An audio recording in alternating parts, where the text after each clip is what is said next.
There is a category in science that is supposed to be permanent.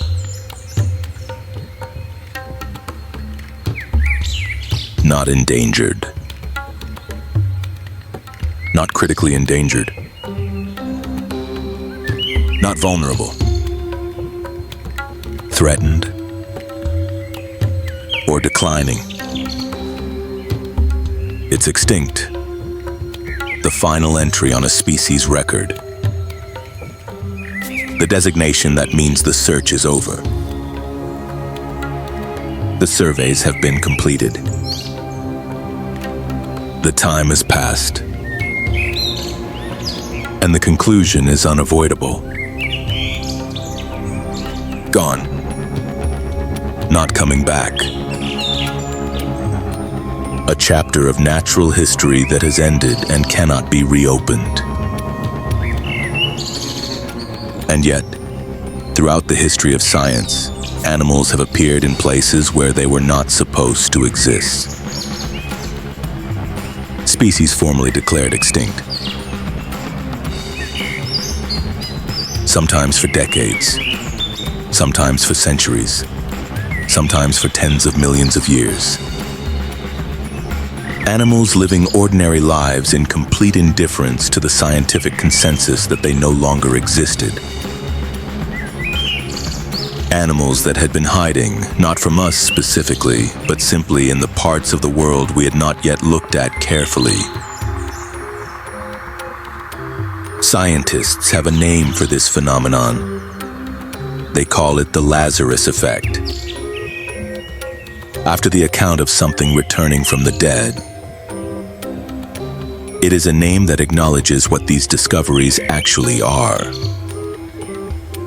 Not just scientific corrections, but something that challenges the most fundamental assumption in conservation. That extinction is irreversible. That once something is gone, it is gone. Every animal in this documentary was declared extinct. Every single one of them. Formally, officially, by the best available science of the time. And every single one of them turned out to be wrong.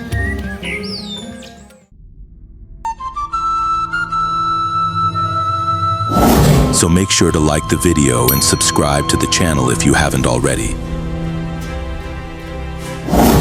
Because from this moment on, we are following the most extraordinary stories of survival in the natural world. The animals that science gave up on, and that refused to disappear.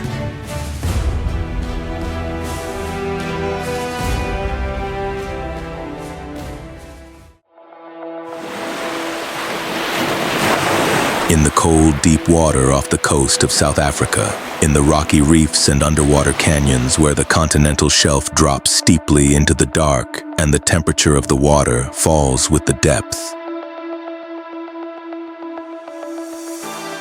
Something moves through the shadows. Its body is large, nearly 2 meters long.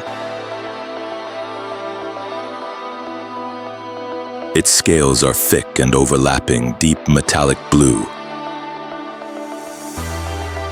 Unlike anything found on any other fish in these waters.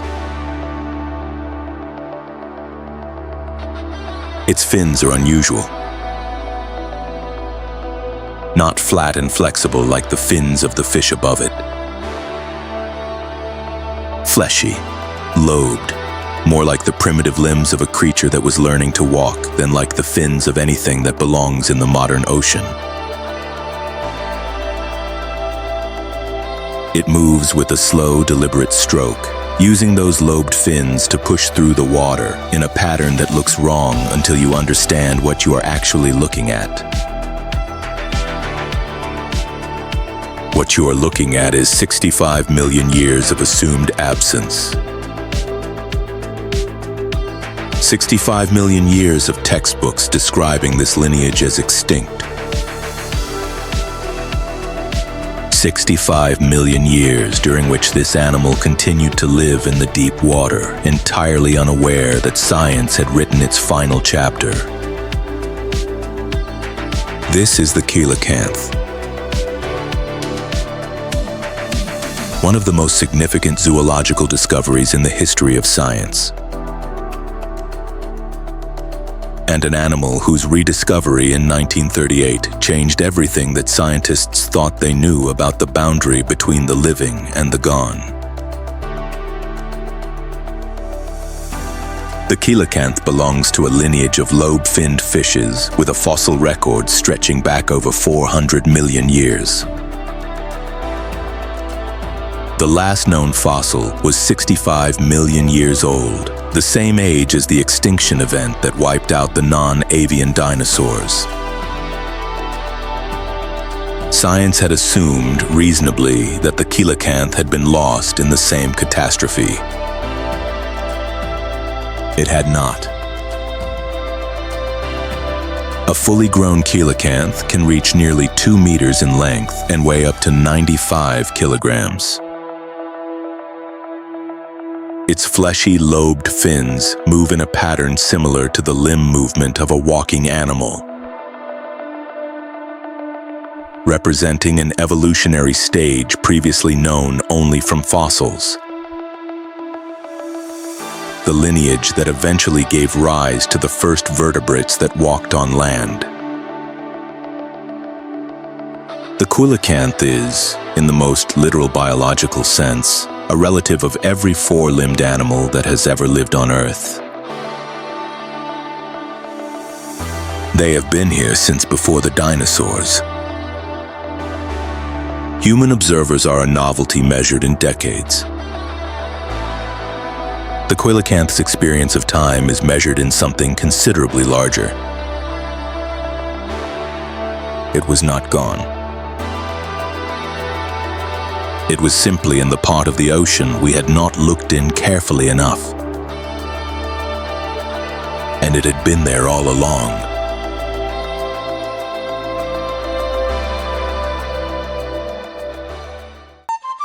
In the dry heat of the Arabian Peninsula, where the sand is pale and the sky is wide and the sparse vegetation offers almost nothing in the way of shade, a group of white antelopes with long spiral horns move slowly across the open ground in the early morning light. They are elegant, white against pale sand, their horns catching the first light of the day. But the sight of them in this landscape is not ordinary.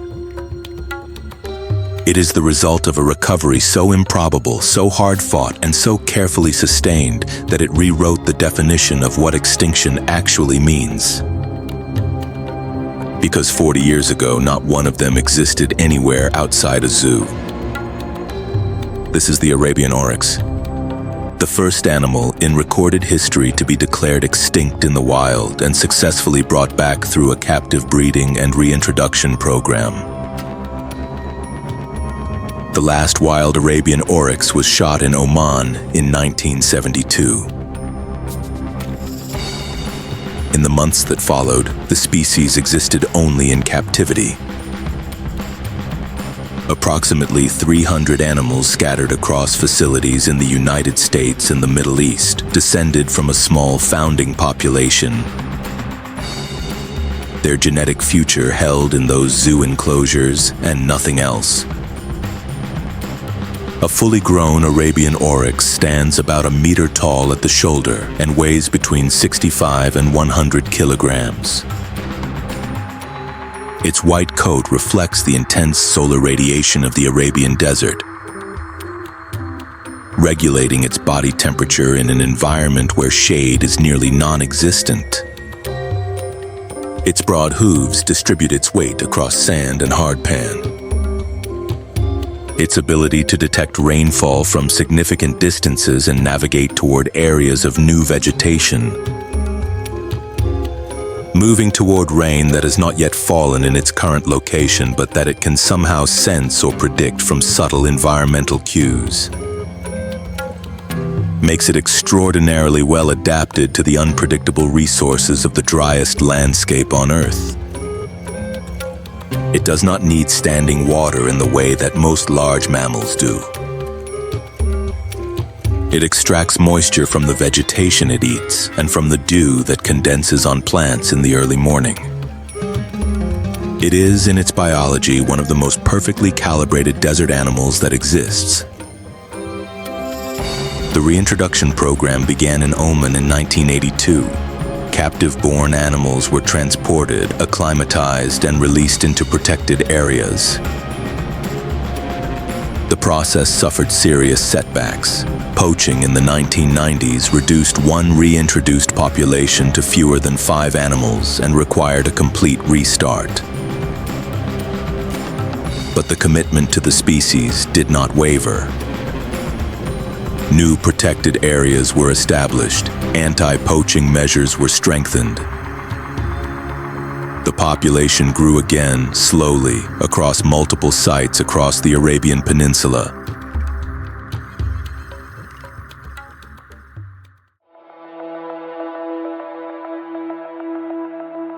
Today, the Arabian oryx holds a classification on the IUCN Red List that no species had ever held before. Not extinct in the wild.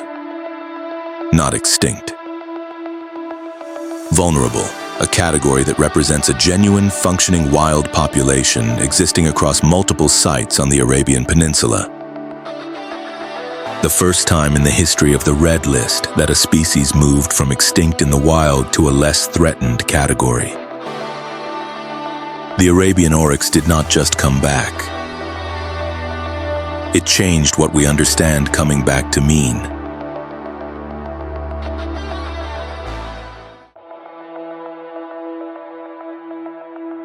On the flat grasslands of the American Great Plains, where the short grass prairie stretches from the Dakotas southward to Texas, and the prairie dog towns once covered millions of hectares of open ground, something moves through the grass. It is slim, low to the ground. Its face is marked by a distinctive black mask. Its feet are black. Its tail tip is black. It moves with the quick, precise movements of a specialist. An animal that knows this landscape at a molecular level because it was built specifically for it. In 1979, the last known wild population of this animal was declared gone. Surveys found nothing. The species was listed as extinct. Conservation organizations noted its passing. Textbooks recorded it. 2 years later, a ranch dog named Shep brought a dead one to a farmstead in Wyoming. This is the black-footed ferret. And what followed its rediscovery is one of the most dramatic and most intensive conservation efforts in the history of North America. A fully grown black-footed ferret is one of the most specialized predators in North America. It feeds almost exclusively on prairie dogs, eating them, sleeping in their burrows, and raising its young in the tunnels of their towns. Its entire existence is built around a single prey species. When the prairie dogs collapsed across the Great Plains, wiped out by decades of deliberate poisoning by agricultural agencies, by habitat conversion to cropland, and by the arrival of sylvatic plague, a disease to which prairie dogs have almost no natural immunity. The ferrets collapsed with them. They had no alternative prey. There was no flexibility built into what they were. The ecological relationship between black-footed ferret and prairie dog is so complete, so absolute, that the ferret cannot exist in a landscape that does not have the prairie dog in it.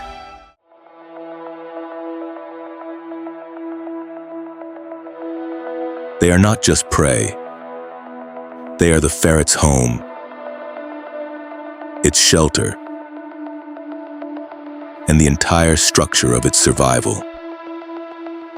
The Wyoming population discovered in 1981 was small.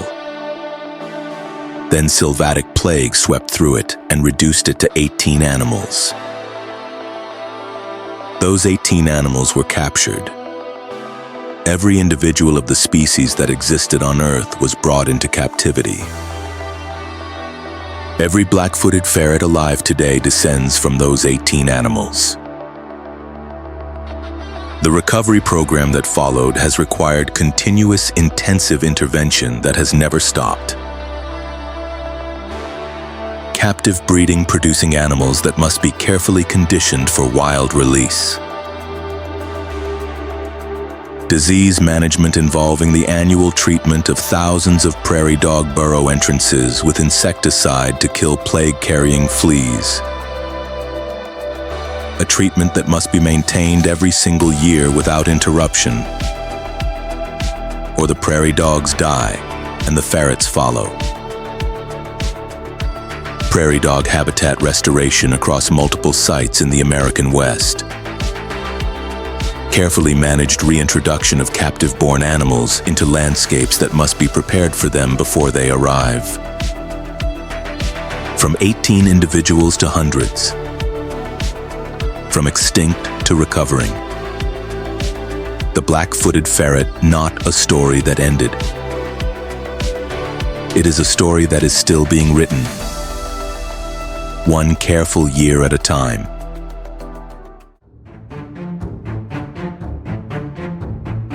On a volcanic sea stack rising nearly 560 meters from the Tasman Sea, approximately 20 kilometers from Lord Howe Island, with no soil and almost no vegetation, clinging to a single melaleuca bush on a narrow ledge halfway up a sheer rock face.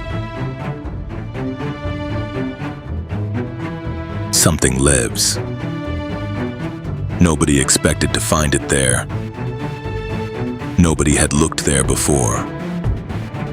And when the researchers who climbed Ball's Pyramid in 2001 found fresh droppings beneath that single bush and returned at night to investigate, what they found was an animal that had been declared extinct for 80 years.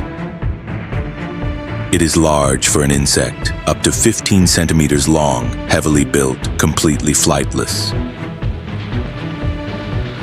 Locals on Lord Howe Island once called it the tree lobster, a name that reflected both its size and its appearance. By 1920, not a single individual had been seen. For 80 years, it existed only in museum collections. This is the Lord Howe Island stick insect. And on that single bush on that sea stack in the middle of the ocean, there were 24 of them. That was the entire species, 20 individuals on one plant on a rock. A fully grown Lord Howe Island stick insect is glossy black, heavily armored for an insect, and entirely nocturnal.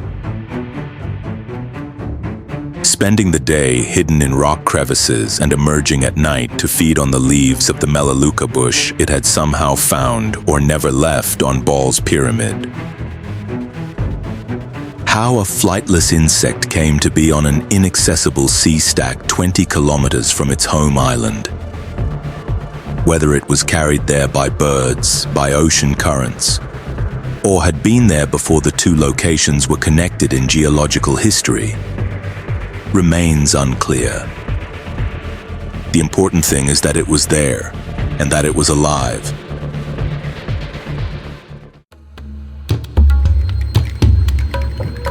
And that on a rock in the middle of the ocean with almost no vegetation and no soil and no shelter except the narrow ledges carved into the cliff face by wind and wave, 24 individuals of an extinct species had built a life that was, by any reasonable measure, enough. 2 breeding pairs were collected and taken to Melbourne Zoo. The captive breeding program that followed required months of trial and error to establish the correct conditions: the temperature, the humidity, the specific food plant. For a species whose captive requirements were entirely unknown. But it worked. Thousands of individuals have been produced from those original 4 animals. And in 2019, the rat eradication program on Lord Howe Island was completed. Every introduced rat removed from the island through a program that took years and cost millions of dollars. The reintroduction of the stick insect to its original home has begun.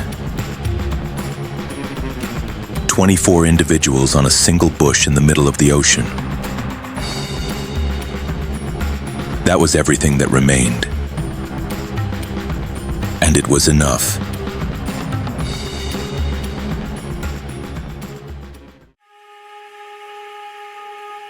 In the remote highland valleys of New Zealand's Fiordland region, where the peaks rise steeply above glacier-carved valleys, and the rainfall is among the highest in the world, and the terrain is difficult enough that most people never enter it.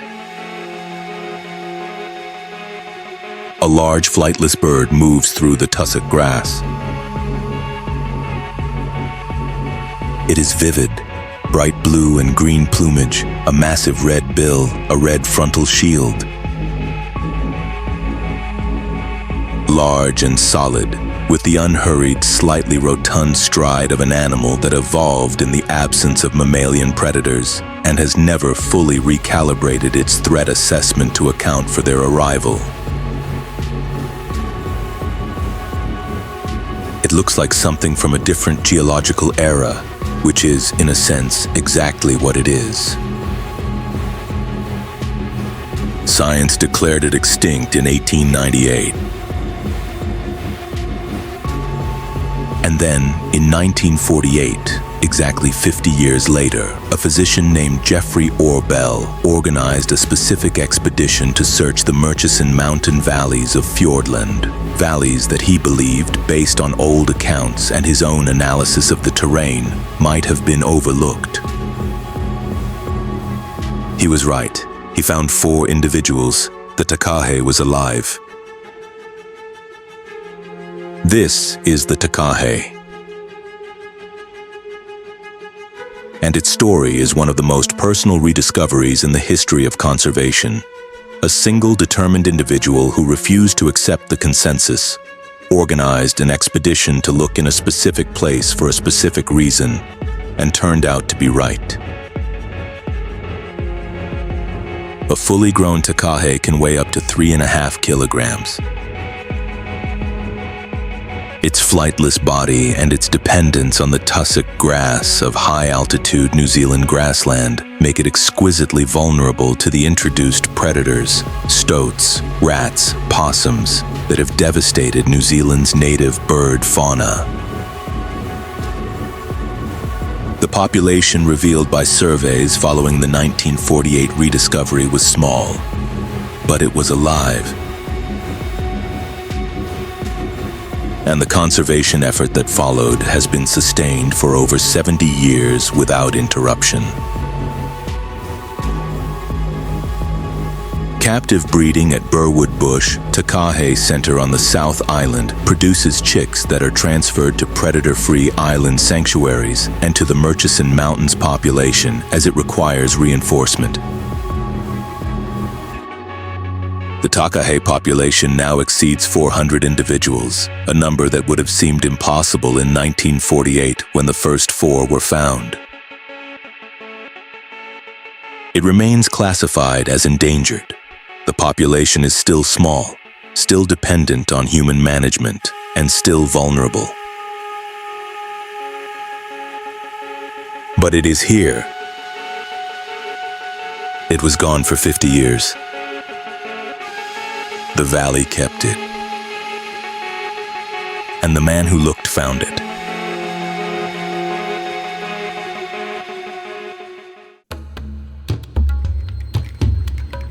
Across the vast open steppe of Central Asia, where the grassland rolls in every direction beneath a sky so wide it seems to curve, where the wind moves the grass in waves, and the horizon is a clean straight line between earth and sky. A group of compact, powerfully built horses moves at a steady trot. Their manes stand upright. Their coats are dun-colored with a dark stripe running from the mane to the tail. Their bodies are built for this landscape, for distance, for cold winters, for the kind of endurance that an open, treeless country demands of everything that lives in it. The last wild individual of this species was seen in the Gobi Desert in 1969. By the 1970s, the species existed only in captivity. 300 animals in zoos around the world. Every one of them descended from just 14 wild-caught individuals. The entire genetic future of a species in 300 zoo enclosures. This is Przewalski's horse, the only truly wild horse species on Earth, and an animal that was extinct in the wild for 35 years before it was brought back. A fully grown Przewalski's horse stands approximately 13 hands at the shoulder and is genetically distinct from the domestic horse, 66 chromosomes compared to the domestic horse's 64. It is not a feral horse. It is not a domesticated horse gone wild. It is the surviving representative of the ancient wild horse lineage that populated the Eurasian steppe for millions of years. The horses painted on cave walls by Paleolithic humans. The horses that humans hunted before they domesticated. The original. The reintroduction program began in the 1990s, with captive-bred animals transported to protected areas in Mongolia and Kazakhstan and acclimatized to conditions that captivity had not prepared them for. The social structures of wild horses, the herd dynamics, the seasonal movements, the relationships between individuals had to be rebuilt from behaviors that were not lost, but dormant. Over 2,000 Przewalski's horses now exist in rewilded populations across 4 countries. The social structures of wild horses, the herd dynamics, the seasonal movements, the relationships between individuals that captivity had not demanded, have been rebuilt from behaviors that were dormant, rather than lost. Young horses born in the wild learn from their parents the roots, the water sources, and the patterns of the landscape in ways that captive-born animals released directly into the wild could not. Each generation born free is more fully wild than the one before it. The wildest horse on Earth was extinct in the wild, because 14 individuals from a century ago were enough to carry a species forward into a world that eventually found a place for it again.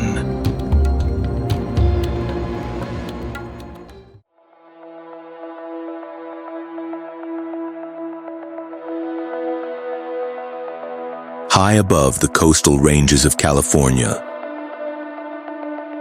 where the mountains drop steeply toward the Pacific and the thermal currents rising from the cliffs provide the updrafts that large soaring birds require. The sky was empty. Not empty of birds. Empty of the largest flying bird in North America. Empty of a species that had soared these thermals for millions of years. that had cleaned the carcasses of mammoths and giant ground sloths from the Pleistocene landscape, that had watched the megafauna disappear and adapted to what remained, until what remained was not enough to sustain it either. In 1987, the last wild California condor was captured. 27 birds in total. Every individual of the species that existed anywhere on Earth was brought into captivity. It was the most controversial decision in American conservation history. This is the California condor.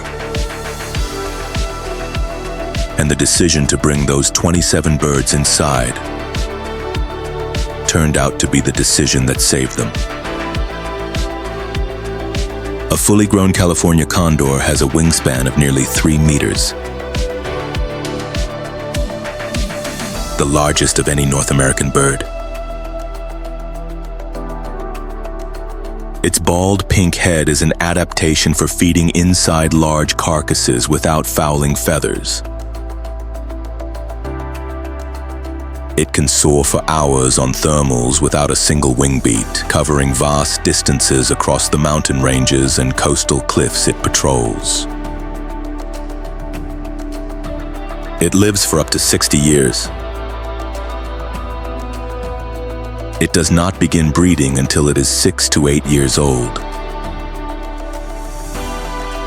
Every individual matters enormously to any population that is trying to grow. The captive breeding program at San Diego Zoo and Los Angeles Zoo produced chicks. Then more. Then enough that reintroductions could begin. The first birds were released in California in 1992. Lead poisoning from spent ammunition and carcasses continued to kill released birds, requiring the introduction of lead-free ammunition regulations across condor range states and the development of protocols for capturing and treating poisoned individuals. Every released bird was tracked. Every death was investigated. Every chick was documented. The mountains and coastal cliffs of Big Sur, where the Santa Lucia Range drops into the Pacific and the thermal currents provide ideal soaring conditions, are now home to a wild condor population that was unimaginable in 1987. Birds born in the wild, raised by wild parents, navigating a landscape that their species has crossed for millions of years. Puppets shaped like condor heads used to prevent the chicks from imprinting on human handlers and becoming unable to function as wild birds. Every decision in the captive breeding program was designed with the specific goal of producing birds that could be genuinely, functionally wild. Not zoo animals released into a landscape. Wild birds that happen to have been born in captivity. Over 500 California condors exist today. More than 300 of them in the wild. The sky above the California coast, the canyon country of Arizona and Utah, and the Baja California Peninsula of Mexico has its largest soaring birdback. From 27 birds to over 500. From an empty sky to a sky that has its largest birdback. In less than 40 years.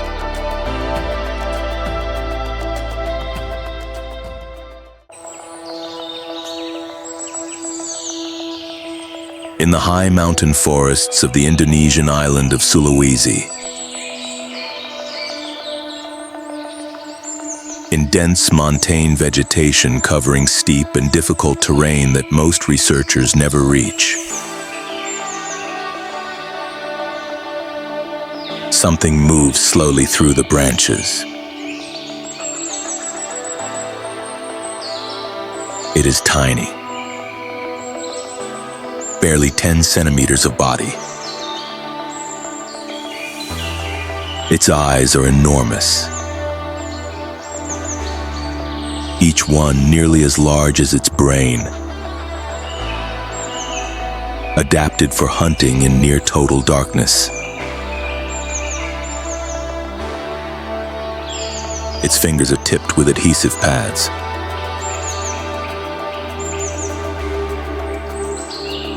It moves with a deliberateness that reflects both the intelligence of a primate and the absolute requirement for silence in a forest where larger animals are listening. The last confirmed specimen of this animal was collected in 1921. For 86 years, despite occasional reports from local communities, science considered it extinct. No living individual had been confirmed. No photograph existed. The species existed only in the dried skins and bones of museum collections gathered in the early 20th century. In 2008, researchers from Texas A&M University set up mist nets in the montane cloud forest of central Sulawesi and caught 3 of them. This is the pygmy tarsier, an animal that had not been confirmed alive since before the First World War. Living in montane forest at high altitude in difficult terrain. In a part of Sulawesi that most Indonesian wildlife surveys simply never reached. A fully grown pygmy tarsier weighs approximately 50 grams, less than 2 ounces. Its enormous eyes cannot move in their sockets, so it compensates by rotating its head nearly 180 degrees. It hunts insects and small vertebrates in complete darkness,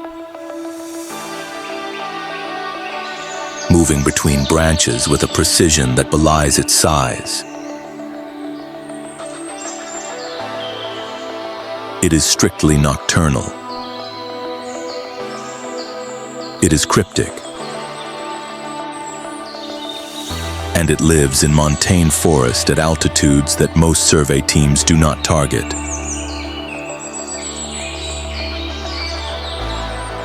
On an island whose interior is steep and difficult and far less accessible than its coastlines. It was not extinct. It was small, nocturnal, and living in difficult terrain. The montane cloud forests of central Sulawesi. The rugged highland interior of the island, where the altitude creates conditions entirely different from the lowland forests that most Indonesian wildlife surveys focus on, had simply never been surveyed thoroughly enough to detect a 50-gram primate that comes out only at night and moves in silence through the upper branches of trees at 2,000 meters.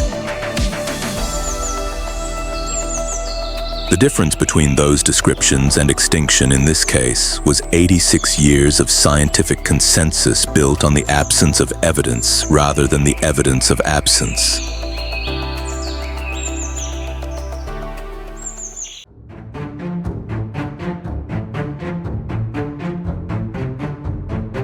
In the wetlands of northern Israel,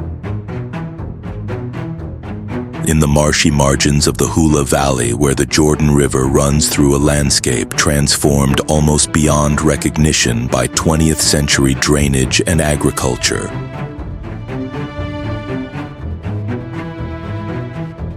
A small frog moves through shallow water.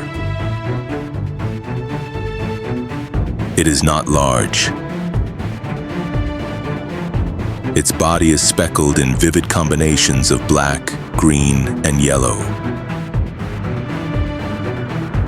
A pattern so distinctive that there is no other frog in the Middle East that resembles it. It was described from specimens collected in the 1940s. And then the drainage of Hula Lake in 1958. A massive agricultural project that converted the wetland to farmland, destroyed most of the habitat in which it had been found. By the 1990s, it was declared extinct. The only amphibian species in the Middle East confirmed to have been lost.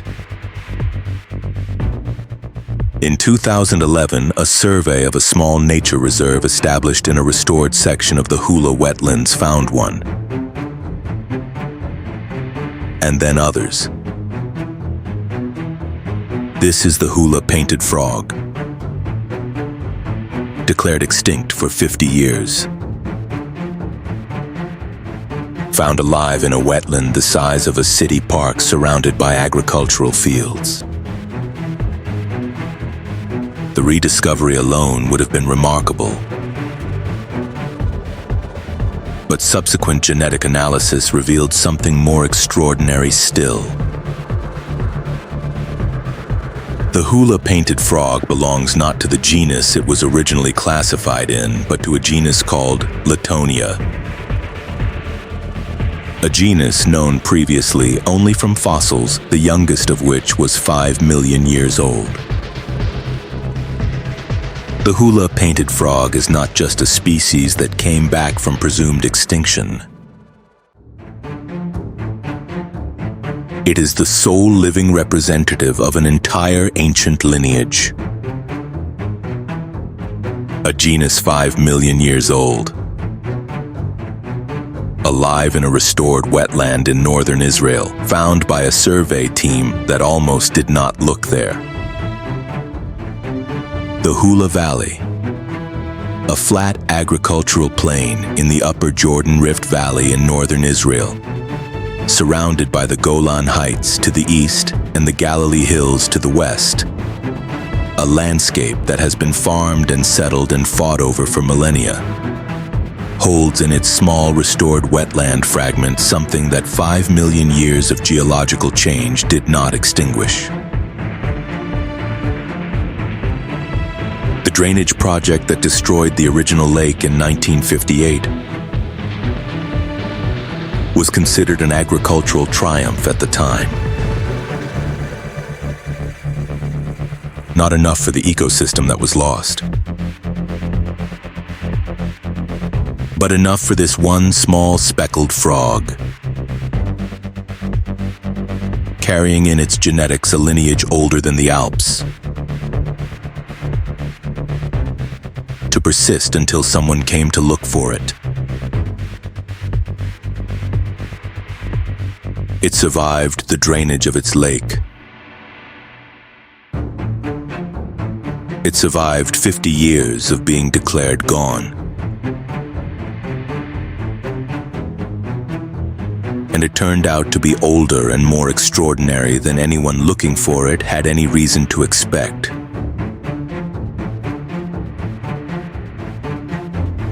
In a fragment of restored wetland, surrounded by fields. A 5-million-year-old lineage was still alive.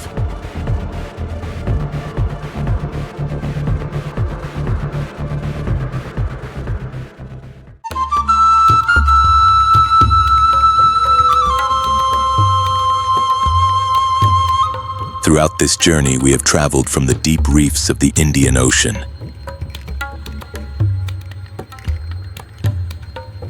to the open steppe of Central Asia,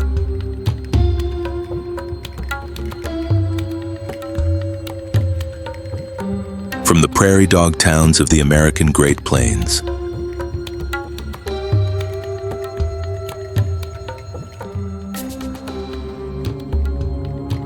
to the coastal cliffs of California.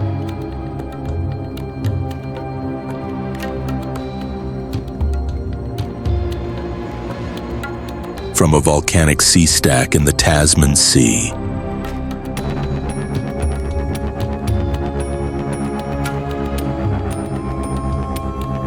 to a rain-soaked valley in the mountains of New Zealand.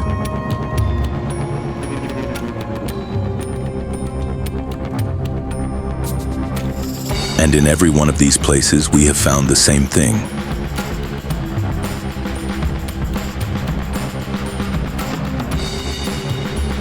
An animal that was supposed to be gone and wasn't.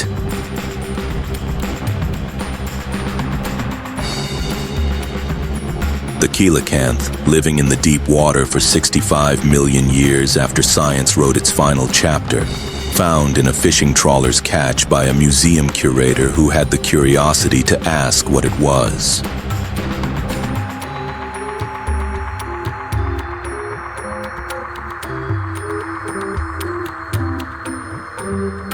The Arabian oryx, brought back from wild extinction through the most determined reintroduction in conservation history and reclassified in a direction the Red List had never moved before.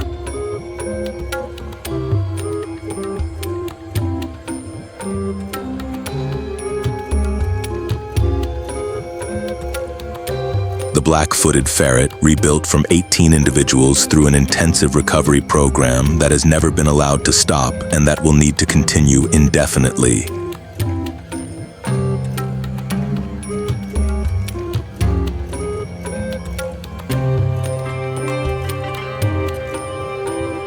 The Lord Howe Island stick insect, 24 individuals on a single bush on a sea stack in the middle of the ocean, waiting for someone to climb high enough to find them.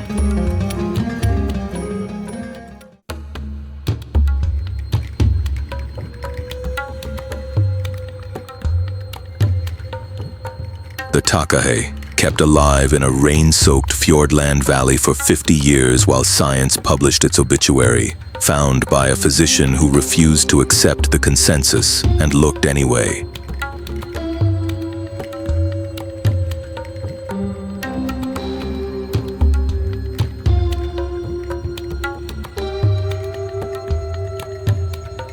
Przewalski's horse, 14 individuals in captivity becoming 2,000 animals on the Mongolian steppe and the grounds of Chernobyl.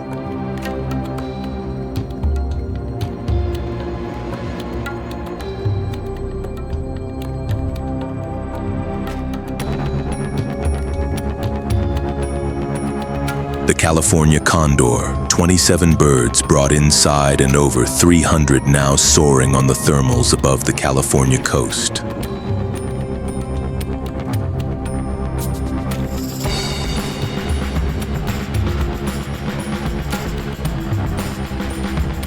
The pygmy tarsier, 50 grams of primate living in montane cloud forest at high altitude on Sulawesi for 86 years without anyone looking in the right place at the right time.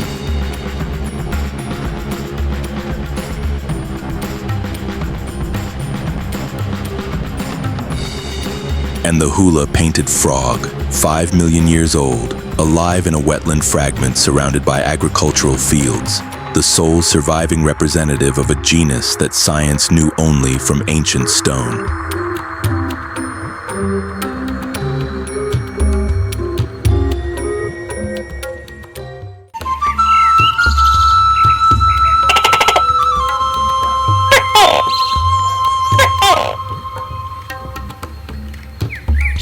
Every one of these animals carries the same message.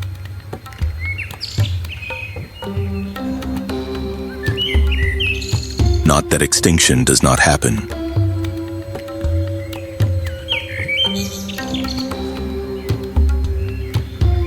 Not that the losses are not real or that the species we have lost did not matter.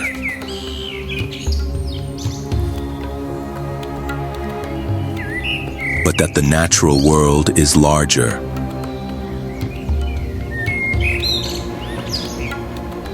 More resilient.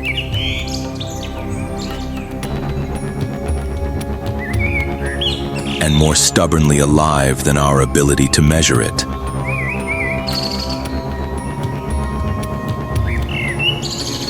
That the category of gone is sometimes a reflection of where we looked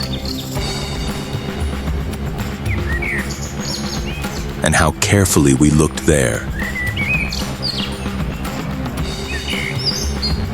rather than of what actually remains.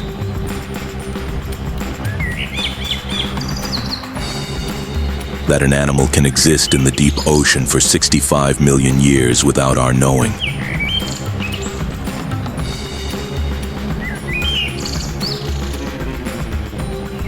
That an insect can persist for 80 years on a sea stack in the middle of the Tasman Sea without our finding it.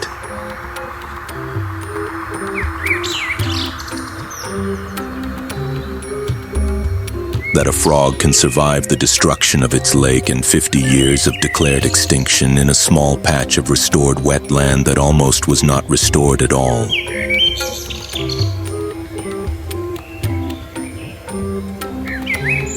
The most important question the Lazarus effect raises is not about the past.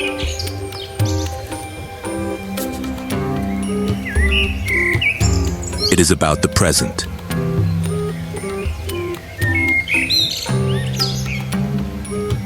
If these animals survived unknown while we were not looking,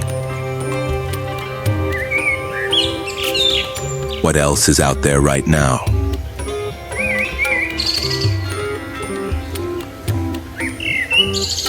In the deep water, the unvisited valleys, the cave systems we have not entered,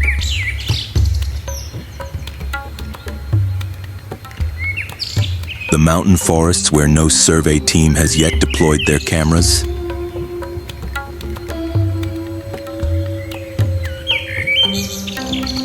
The answer is almost certainly more than we think.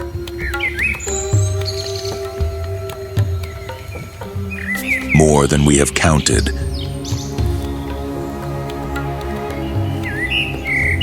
And possibly more than we have given up on.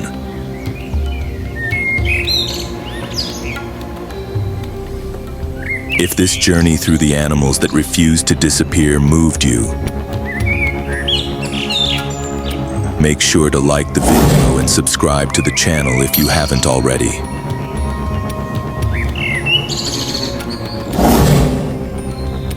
Your support helps us continue going into these places and bringing them back to you.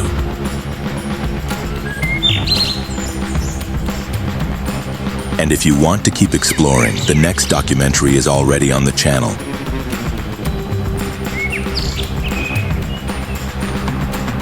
Because the natural world still has more extraordinary things waiting in it than any of us have yet found.